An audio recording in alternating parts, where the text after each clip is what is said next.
Okay, Sleep Geeks here at the Furniture Today Bedding Conference with Tony Smith from Simmons. Tony, thanks for being with us. You're very welcome. So you we talked about the Millennials today and they had a panel up there. Can you react to a little bit of that and tell me what your thoughts were after hearing that? I'd love to. Well, I have to say the first thing that impressed me is I thought back about when I was in my 20s.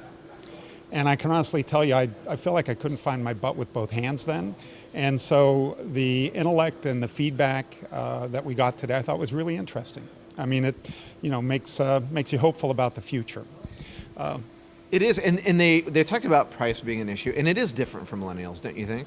Well, I think it is. And what I saw and I thought was interesting was there were some contradictions. I think Kyle talked about $1,000 being really a lot of money for a mattress.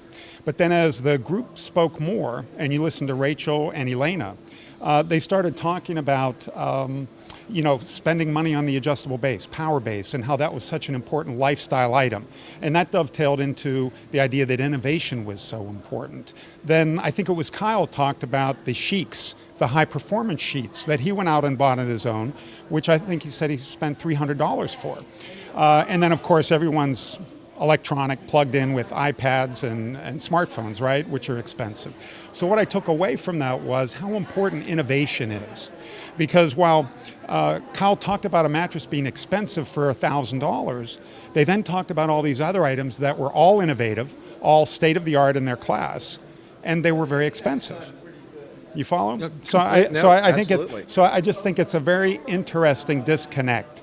And what that said to me was, as a manufacturer, we have to press innovation. If we want to attract the millennial, we need to help them understand what is innovative and new and better about our product. If we can do that, then $1,000 won't seem like so much, and we'll get them to spend for the better technology and the advantages. One of the comments was made is not necessarily the message that we're giving to the millennial, it's how we're giving it to them, the delivery system. What do you think about that? What do you think about the ways we're communicating to them? Well, we're missing the mark. And I'll tell you what was really funny is the way Kyle spoke about a mattress.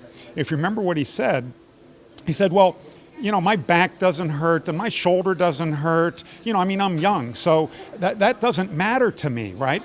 And so I'm listening to that, and besides making me feel really old, I also thought, wow, here we are talking about health, wellness, quality of life, all affected by quality of sleep, right? You've been on that soapbox for years and years. Sure. So this is the message we want to get across. We really want to communicate it to the millennials, and we're missing the mark because there they are saying, well, I don't have any aches and pains. I'm not old. What he said, like some of you out there, you're 40, 50 years older than me. But so there's a miss there. You see what Completely. I mean? And so that told me we have to get on top of that messaging. We think we're doing a good job sometimes with how we're focused on innovation, what we're doing at Simmons with product, heck, what Tempur has been doing, what you all are doing at Leggett & Platt, but we must be missing the mark because these are state-of-the-art young people in our industry and they're not getting that message, and geez, they're in retail. Another really great thing I thought, and you and I were talking about it a minute ago, was the disruption of retail.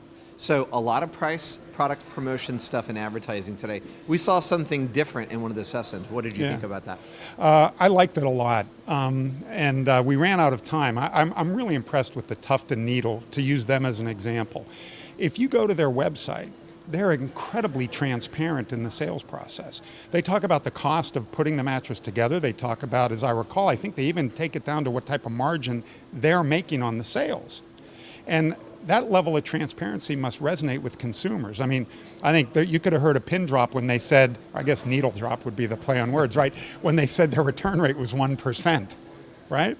That's pretty low. Yeah. So the advertising we did see, it wasn't all price points. So print ads right there, content driven, informational. What do you think about that approach? Is that realistic? I think it is. I think the consumer wants to be informed, but at the same time, we've got to balance that. Let's face it, consumers today want to save. Okay, now how they define that, whether it's just a value in terms of quality for price paid or a legitimate savings from one price to another, that perception of savings and value is really important to communicate. I thought Jeff did a wonderful job in driving those points home today. In the as he talked about his book, Retail is Dead, and if you look at the content of his print that he used.